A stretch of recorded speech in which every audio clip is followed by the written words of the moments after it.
انشاءاللہ العزیز اس پروگرام میں ہم مختلف مواقع اور مختلف لوگوں کے لیے کی جانے والی دعاؤں کے بارے میں بات کریں گے۔ آج کے اس ابتدائی پروگرام میں ہم دعا کے آداب اور قبولیت کے مواقع وغیرہ کے موضوع پر بات کریں گے۔ دعا کیا ہے؟ دعا بندے کی اپنے رب سے التجا ہے، فریاد ہے، اس بات کا اظہار ہے کہ اے رب میں محتاج ہوں، میں فقیر ہوں اور تو داتا ہے، تو دینے والا ہے، سارے خزانوں کی کنجیاں تیرے ہاتھ میں ہے، تیرا دروازہ دن رات کھلا رہتا ہے، تو سب کی سنتا ہے، ہر وقت سنتا ہے، تو دل ہی دل میں پکارے جانے والی دعائیں بھی سنتا ہے اور زور سے بولی جانے والی بھی۔ دعا انسان کی تمناؤں کے لب پر آنے کا نام ہے، جیسے علامہ اقبال نے بہت خوبصورتی سے کہا تھا کہ لب پہ آتی ہے دعا بن کے تمنا میری، کہ میری تمنائیں، میری آرزوئیں، میرے اندر کی خواہشات اور میری ضروریات، ان سب کو پورا کرنے کے لیے اے رب میری کوششیں کافی نہیں، ان کی تکمیل کے لیے میں تیرے سامنے ہاتھ پھیلاتا ہوں اور میں تجھ سے ہی دعا کرتا ہوں۔ حضرت زکریا علیہ السلام نے بہت خشوع کے ساتھ اور بہت یقین کے ساتھ اپنے رب سے کہا تھا کہ وَلَمْ أَكُمْ بِدُعَائِكَ رَبِّ شَقِيًّا، کہ تجھ سے دعا مانگ کر اے رب میں کبھی بدبخت رہا ہی نہیں، نامراد رہا ہی نہیں، یعنی تو ضرور سنتا ہے، تو میری بھی سنے گا۔ اسی وجہ سے ہم دیکھتے ہیں کہ وہ ایک طویل عرصے تک اولاد کی محرومی کے باوجود کبھی مایوس نہیں ہوئے، اپنے رب کو پکارتے رہے، مانگتے رہے، حتیٰ کہ ان کی دعا سن لی گئی۔ کیونکہ دعا کی قبولیت میں یہ بات ہمیشہ یاد رہے کہ اللہ سبحانہ وتعالی اپنی خاص حکمت کے تحت یہ جانتا ہے کہ کس بندے کو کب کیا چیز عطا کی جانی چاہیے۔ تو آئیے ابتدا میں ہم دیکھتے ہیں کہ دعا مانگتے کیسے ہیں، دعا کا ادب کیا ہے، سلیقہ کیا ہے، کیونکہ یہ ایک انتہائی کمزور اور عاجز انسان کے الفاظ اس کے عظیم رب کی بارگاہ میں اٹھتے ہیں، تو پھر یہ کیسے ہونے چاہیے تاکہ دعائیں قبول ہو جائیں۔ تو اس سلسلے میں سب سے پہلی بات تو یہ ہے کہ انسان کو دعا مانگتے وقت پوری توجہ اور پورے خشوع اور خضوع کا مظاہرہ کرنا چاہیے، کیونکہ اللہ سبحانہ تعالیٰ غافل دل کی دعا نہیں سنتا۔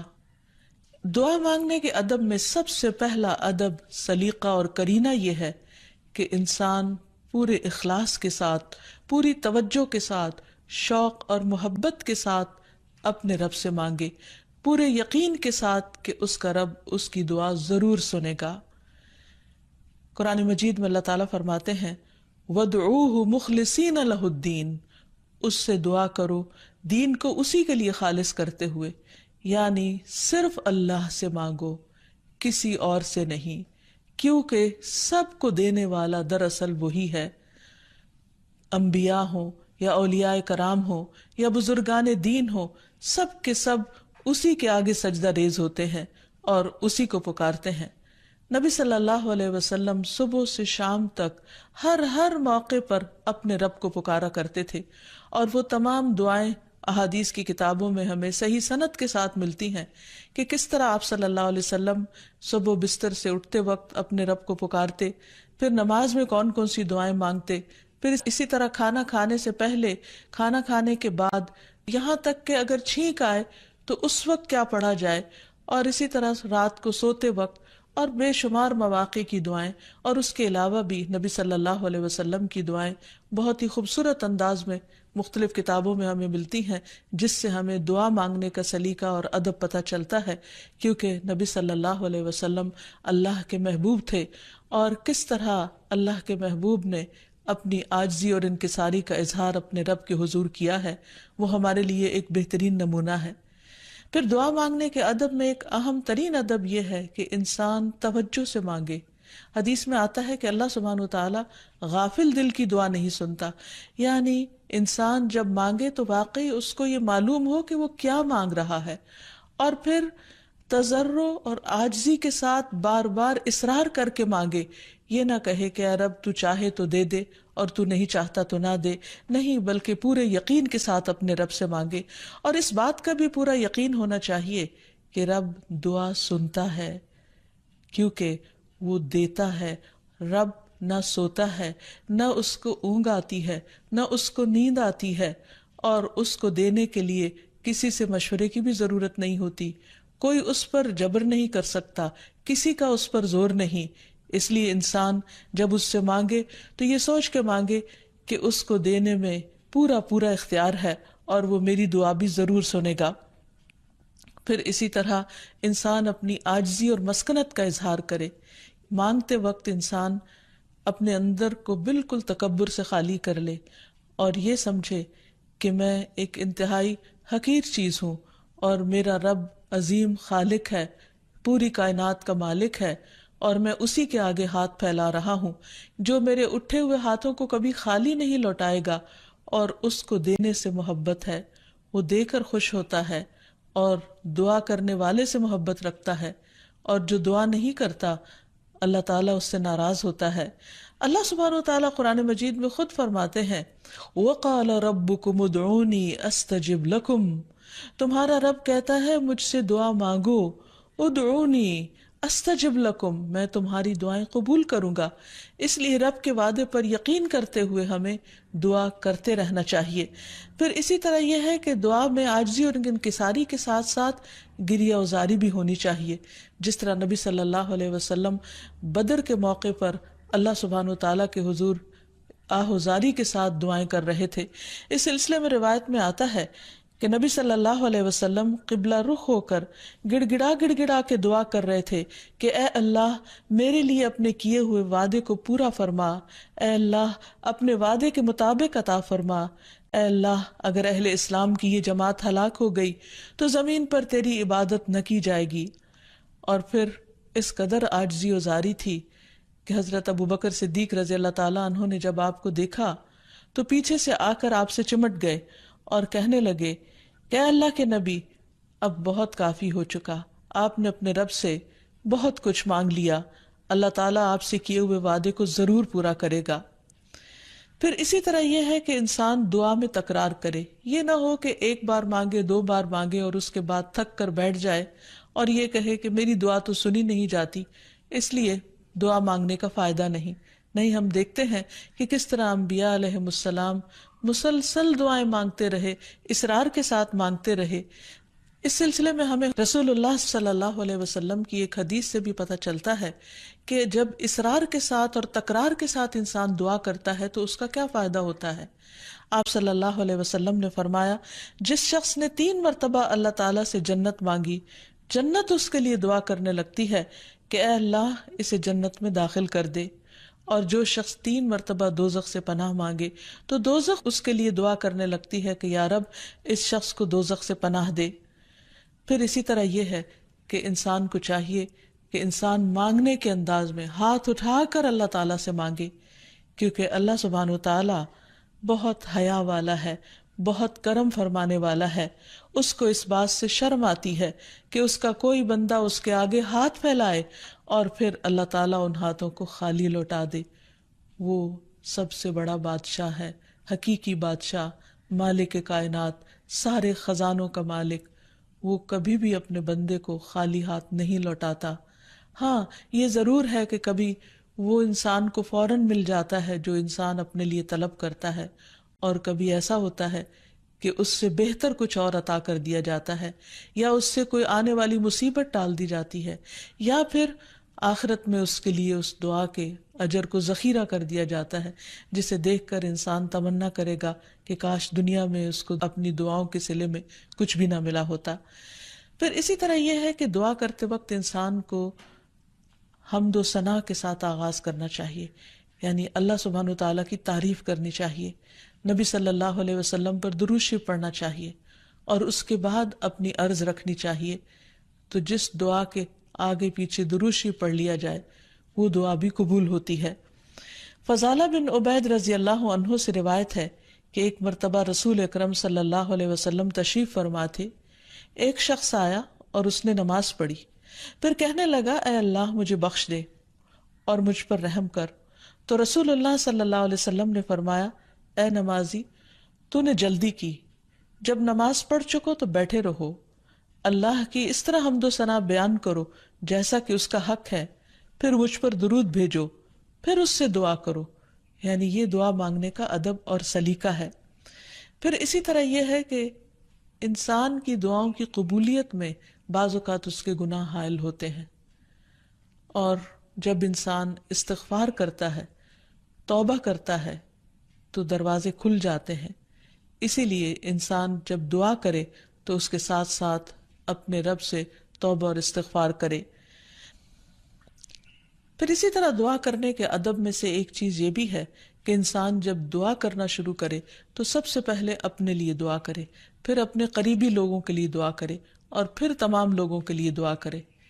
جیسے حضرت ابراہیم علیہ السلام کی دعا میں آتا ہے ربنا اغفر لی ولوالدی وللمؤمنین یوم یقوم الحساب، کہ اے ہمارے رب مجھے بخش دے اور میرے والدین کو بخش دے اور تمام مومنوں کو بخش دے جس دن حساب کتاب قائم ہو. پھر اسی طرح دعا مانگنے کے آداب میں سے یہ بھی ہے کہ انسان جامع الفاظ کے ساتھ، بہترین الفاظ کے ساتھ دعا مانگے. اور اس سلسلے میں ہم دیکھتے ہیں کہ نبی صلی اللہ علیہ وسلم سے بڑھ کر کس کے الفاظ جامع ہو سکتے ہیں، کمپریہنسو، کہ کم الفاظ میں زیادہ بڑی چیزیں مانگی گئی ہیں. اس لیے ہمیں مسنون دعاؤں کو یاد کرنے اور ان کو پڑھنے کا بھی اہتمام کرنا چاہیے. نبی صلی اللہ علیہ وسلم کو جو خاص چیزیں عطا کی گئی تھی ان میں سے ایک چیز جوامع الکلم تھی، جس کے بارے میں آپ نے فرمایا اوتی تو جوامع الکلم، مجھے جامع بات کہنے کی صلاحیت بخشی گئی ہے، یعنی کم الفاظ میں زیادہ بڑا مضمون. پھر اسی طرح انسان کو اپنے نیک اعمال کو وسیلہ بنا کر دعا کرنی چاہیے. اگر زندگی میں انسان نے خالصتاً اللہ تعالیٰ کے لیے کچھ کام کیا ہو تو مشکل وقت میں، تکلیف کے وقت میں، پریشانی کے وقت میں انسان اپنے رب کے سامنے اس نیک عمل کا ذکر کر کے اس کے وسیلے سے دعا کرے. جیسے ہمیں ایک حدیث سے پتہ چلتا ہے کہ کچھ لوگ کہیں سفر پر جا رہے تھے تو راستے میں بارش شروع ہو گئی.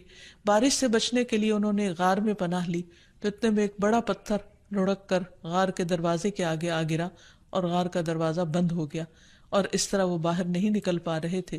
تو اس وقت ان تینوں نے آپس میں یہی سوچا کہ ہم اپنے اس عمل کو سامنے رکھ کر اللہ تعالیٰ سے دعا کرتے ہیں جو خالصتاً ہم نے اللہ تعالیٰ کی رضا کے لیے کیا. تو بہرحال تینوں نے اپنے اپنے نیک عمل کا ذکر کیا، جس کی بدولت ان کی دعا قبول ہو گئی اور غار کے پتھر ہٹ گیا جو کہ بظاہر ناممکنات میں سے تھا، اور اس طرح وہ لوگ وہاں سے نکل آئے، ادروائز ان کی زندگی بھی خطرے میں تھی. پھر اسی طرح یہ ہے کہ اللہ تعالیٰ کے خوبصورت ناموں کو وسیلہ بنا کر دعا کرنی چاہیے. قرآن مجید میں آتا ہے وَلِلَّهِ الْأَسْمَاءُ الْحُسْنَى فَادْعُوهُ بِهَا، اور اللہ کے لیے ہیں اچھے اچھے نام، بس اسے پکارو ان ناموں کے ذریعے، یعنی ان کے وسیلے سے. تو اللہ سبحانہ و تعالیٰ کے نام مختلف دعاؤں کے آخر میں بھی آتے ہیں، اور اس کے علاوہ اللہ تعالیٰ کے ان سارے ناموں کو پڑھ کر بھی دعا کی جا سکتی ہے، یا پھر کسی خاص نام کے ساتھ بھی اس کو پکارا جا سکتا ہے. جیسے عموماً ہم یا اللہ تو کہتے ہی ہیں، یا پھر یا رب، یا رحمان، یا رحیم، یا کریم، یا ذی الجلال والاکرام، یا حی یا قیوم برحمتک استغیث. ان اچھے اچھے ناموں کے ساتھ اللہ تعالیٰ کو بار بار پکار کر دعا کرنے سے دعا قبول ہوتی ہے. پھر اسی طرح اگر کوئی شخص باوضو دعا کرتا ہے تو اس کی دعا بھی قبول ہوتی ہے. اس سلسلے میں ہم دیکھتے ہیں ابو عامر رضی اللہ عنہ جب شہید ہوئے تو ابو موسیٰ اشعری رضی اللہ عنہ نے آ کر نبی صلی اللہ علیہ وسلم کو اس کی خبر دی اور کہا کہ ابو عامر نے کہا تھا کہ آپ صلی اللہ علیہ وسلم سے کہنا کہ میرے لیے استغفار کریں. آپ نے پانی طلب فرمایا، وضو کیا، پھر ہاتھ اٹھا کر دعا کی، اے اللہ عبید ابو عامر کی مغفرت فرما. پھر اسی طرح دعا کی قبولیت کے آداب میں سے ایک ادب یہ بھی ہے کہ انسان حلال رزق کا اہتمام کرے. نبی اکرم صلی اللہ علیہ وسلم نے ایک شخص کا ذکر کیا کہ وہ طویل سفر کرتا ہے، پریشان حال ہے اور خاک آلود ہے اس کے بال اور اس کا لباس، اور وہ بہت تھکا ہوا ہے اور اپنے ہاتھ آسمان کی طرف اٹھا کر کہتا ہے یا رب یا رب، لیکن اس کی دعا کہاں سے قبول کی جائے؟ اس کا کھانا بھی حرام کا، اس کا پہننا بھی حرام کا، اور وہ حرام پر ہی پرورش پایا تو اس کی دعا کہاں سے قبول ہو۔ تو اس سے یہ پتہ چلتا ہے کہ انسان اگر یہ چاہتا ہے کہ اس کی دعائیں قبول ہوں تو وہ اپنے کھانے پینے اور اپنے لباس اور اپنی زندگی میں بھرپور طریقے سے حلال کا اہتمام کرے۔ پھر اسی طرح یہ ہے کہ دعا میں تصنع اور تکلف سے پرہیز کرنا چاہیے۔ اس سلسلے میں ایک حدیث میں آتا ہے، ابن عباس فرماتے ہیں کہ دعا میں قافیہ بندی سے پرہیز کرتے رہنا، کیونکہ میں نے رسول اللہ صلی اللہ علیہ وسلم اور آپ کے صحابہ کو دیکھا ہے کہ وہ ہمیشہ اس سے اجتناب کرتے تھے، یعنی اس سے بچا کرتے تھے۔ پھر اسی طرح دعا میں مبالغے سے بھی پرہیز کرنا چاہیے۔ نبی صلی اللہ علیہ وسلم نے فرمایا، ان قریب اس امت میں ایسے لوگ آئیں گے جو طہارت اور دعا میں مبالغہ کریں گے، یعنی حد سے زیادہ لمبی دعائیں کریں گے، کیونکہ دعا اس وقت تک انسان کو کرنی چاہیے جب تک اس کا خشوع و خضوع قائم رہے اور واقعی وہ اللہ سے دعا کر رہا ہو۔ لیکن صرف لمبی دعا اس لیے کہ شاید بہت زیادہ لمبی دعا کرنے سے زیادہ قبولیت ہوگی، تو اصل چیز کوالٹی ہے۔ بعض اوقات انسان صرف ایک جملہ بولتا ہے لیکن اتنے درد کے ساتھ، اتنے احساس کے ساتھ، اتنی شدت کے ساتھ کہ وہی کافی ہو جاتا ہے۔ جیسے یونس علیہ السلام نے مچھلی کے پیٹ میں پکارا تھا، لا الہ الا انت سبحانک انی کنت من الظالمین، کہ لا الہ الا انت، نہیں کوئی الہ مگر تو ہی، سبحانک تو پاک ہے، انی کنت من الظالمین بے شک میں ظالموں میں سے ہوں، میں گناہ گاروں میں سے ہوں۔ تو ان کی دعا فوراً سن لی گئی، قبول کر لی گئی۔ پھر اسی طرح کچھ اوقات اور مقامات ایسے ہیں کہ جہاں انسان کی دعا قبول ہوتی ہے، مثلاً رات کے آخری حصے میں دعائیں بہت قبول ہوتی ہیں۔ حدیث میں آتا ہے، رسول اللہ صلی اللہ علیہ وسلم نے فرمایا، ہمارا رب تبارک و تعالی ہر رات کو اس وقت آسمان دنیا پر آتا ہے جب رات کا آخری تہائی حصہ رہ جاتا ہے۔ وہ کہتا ہے، کوئی مجھ سے دعا کرنے والا ہے کہ میں اس کی دعا قبول کر لوں؟ کوئی مجھ سے مانگنے والا ہے کہ میں اسے عطا کر دوں؟ کوئی مجھ سے بخشش طلب کرنے والا ہے کہ میں اسے بخش دوں؟ یعنی اگر کوئی اس وقت مجھ سے دعا کرے گا تو میں ضرور اس کی دعا قبول کر لوں گا۔ لیکن عموماً رات کے آخری حصے میں انسان گہری نیند میں چلا جاتا ہے اور یہ قبولیت کا وقت اس سے کھو جاتا ہے۔ تو اس خصوصی طور پر اگر انسان کی زندگی میں کوئی پریشانی ہو یا کچھ چیزوں کے بارے میں وہ واقعی سنجیدہ ہو کہ وہ اسے ملنی چاہیے دنیا اور آخرت کی کامیابیوں میں سے، بھلائیوں اور خیر میں سے، تو اس کو چاہیے کہ اس وقت میں دعا کا اہتمام کرے۔ نبی صلی اللہ علیہ وسلم نے یہ بھی فرمایا کہ تمام اوقات سے زیادہ بندہ پچھلی رات میں اپنے رب کے قریب ہوتا ہے، پس اگر تم سے ہو سکے تو تم اس گھڑی میں اللہ کو یاد کرنے والوں میں سے بن جاؤ تو ضرور بن جاؤ۔ پھر اسی طرح آذان کے بعد اور اقامت سے پہلے دعا قبول ہوتی ہے، یعنی مؤذن جب آذان دے رہا ہو تو جو الفاظ وہ دہرا رہا ہو ان کو دہراتے جانا چاہیے، سوائے حی علی الصلاح اور حی علی الفلاح کے، کہ اس کے جواب میں لا حول ولا قوت الا باللہ پڑھنا چاہیے۔ اور جب مؤذن آذان کہہ چکے تو آذان کے بعد کی دعا پڑھ کے، درود شریف پڑھ کر، جو بھی انسان کے دل میں حاجت ہو وہ اپنے رب کے سامنے رکھے، تو وہ دعا کے قبولیت کا وقت ہوتا ہے۔ اس وقت آسمان کے دروازے کھلتے ہیں، تو اس وقت انسان کو یہ وقت ضائع نہیں کرنا چاہیے، اور چھوٹی چھوٹی چیزیں بھی اپنے رب سے مانگتے چلے جانا چاہیے تاکہ انسان کسی انسان کا محتاج نہ ہو۔ پھر اسی طرح سجدہ میں انسان اپنے رب کے بہت قریب ہوتا ہے، اس وقت دعائیں خوب سنی جاتی ہیں، تو خوب انسان کو پکارنا چاہیے۔ فرض نماز کے بعد دعا قبول ہوتی ہے، تو فرض نماز کے بعد آیت الکرسی پڑھنا اور دعا مانگنا انسان کے فائدے میں ہے، بجائے اس کے کہ انسان فوراً مصلی سے اٹھ جائے یا ادھر ادھر کی باتیں شروع کر دے۔ پھر اسی طرح جمعے کے دن ایک خاص گھڑی ہوتی ہے جس میں انسان کی دعا قبول ہوتی ہے، اور اس کے بارے میں ایک روایت میں آتا ہے کہ وہ جمعے کے دن کی آخری گھڑی ہوتی ہے۔ تو بہرحال جمعے کے دن خصوصی طور پر دعاؤں کے مانگنے کا اہتمام کرنا چاہیے۔ پھر اسی طرح ماہ رمضان میں ہر دن اور رات میں ایک گھڑی ایسی ہوتی ہے کہ جس میں دعا قبول ہوتی ہے، اس وقت بھی زیادہ سے زیادہ دعائیں مانگنی چاہیے۔ عرفہ کے دن اللہ سبحانہ و تعالیٰ سب سے زیادہ لوگوں کو جہنم کی آگ سے آزاد کرتا ہے، تو اس دن وہاں کے لوگ جو حج پر گئے ہیں وہ تو دعائیں مانگتے ہی ہیں، اور جو لوگ نہیں بھی جا سکے وہ بھی اس دن کی برکت سے فائدہ اٹھاتے ہوئے خوب دعائیں کریں۔ پھر اسی طرح بارش ہوتے وقت بھی دعا قبول ہوتی ہے۔ پھر زمزم پیتے وقت دعائیں قبول ہوتی ہیں، قرآن مجید کی تلاوت کے بعد دعا قبول ہوتی ہے۔ تو انسان کو ان مواقع سے خوب خوب فائدہ اٹھانا چاہیے۔ پھر اسی طرح مریض اور میت کے پاس جو دعائیں کی جاتی ہیں وہ بھی قبول ہوتی ہیں۔ اور آخر میں یہ کہ رسول اللہ صلی اللہ علیہ وسلم نے بعض ایسے کلمات بتائے ہیں کہ جن کے ساتھ اگر اللہ تعالیٰ کو پکارا جائے تو انسان کی دعا قبول ہوتی ہے، اور وہ ہیں اللہم انی اسألک یا اللہ الاحد الصمد الذي لم يلد ولم يولد ولم يكن له كفوا أحد أن تغفر لي ذنوبي إنك أنت الغفور الرحيم۔ اے اللہ، بے شک میں تجھ سے سوال کرتا ہوں، اے اللہ جو اکیلا ہے، بے نیاز ہے، ایسی ذات ہے جس نے کسی کو جنم نہیں دیا اور نہ ہی وہ جنم دیا گیا اور نہ ہی اس کا کوئی ہمسر ہے، یہ کہ تو میرے لیے میرے گناہوں کو بخش دے، بے شک تو بہت بخشنے والا نہایت مہربان ہے۔ تو نبی صلی اللہ علیہ وسلم نے اس شخص کے بارے میں جو یہ دعا پڑھ رہا تھا، آپ نے 3 بار فرمایا کہ اس کو بخش دیا گیا، اس کو بخش دیا گیا، اس کو بخش دیا گیا، کیونکہ اس نے اللہ سبحانہ وتعالیٰ کی ان صفات کے ساتھ، ان ناموں کے ساتھ اللہ تعالیٰ سے دعا کی تھی۔ تو اللہ تعالیٰ سے دعا ہے کہ وہ ہماری دعاؤں کو بھی سن لے اور ہمیں قبولیت کے اوقات سے بھرپور فائدہ اٹھانے کی توفیق دے اور ہمیں دعائیں مانگنے کے آداب سکھا دے۔ وآخر دعوانا ان الحمد للہ رب العالمین۔ السلام علیکم ورحمۃ اللہ وبرکاتہ۔